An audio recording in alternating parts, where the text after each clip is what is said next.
So something that's relevant, and you can see the broad arc of my presentation today. So something that I do that is definitely different than a lot of other historians and professors is I consider myself a social historian or a facilitator in many ways. I love to tell the story of the social background of what happened. Yes, big names are important, Thomas Jefferson, George Washington, Lincoln, Madison, all incredibly important people. But don't forget, it's the people, really the people, that make things happen in a revolution. And Thomas Paine, he comes from a very modest background, and we'll talk all about that. A continually discover perspectives is what I try to do. There's always another story or a background or something that is undiscovered. Big names of history are important, but it's the stories and narratives that bridge the eras, the events, the circumstances. History, in many ways, is built on revolutions of one kind or another. Political, social, so to say, it can be argued that without Thomas Paine, or at least my argument, that without Thomas Paine, there would never have been an American Revolution. There may not have been a victory for the Patriots with George Washington. It can be argued that the success of Jefferson, Washington, Hamilton may not have been achieved without Thomas Paine.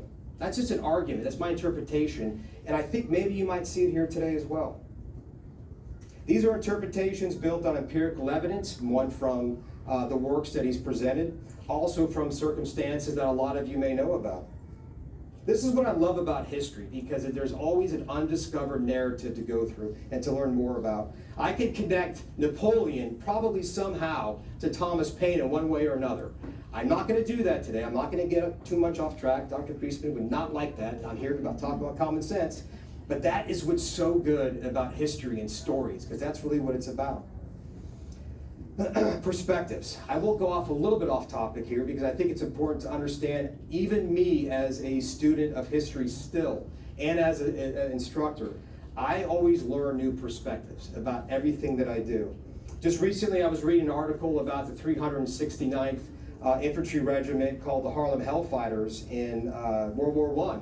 Never knew about it. It's something that we never discussed when I was in high school, 40 plus years ago.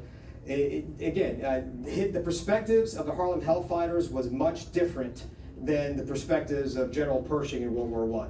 The perspectives of the soldiers of the American Revolution are different than what George Washington perspectives are. And that's something I want you to consider, as sometimes we just take a moment and kind of focus and imagine ourselves in the shoes at a smoky tavern in 1775, reading some of the works that are happening during this era. Life experiences shape historical thought. That's my point.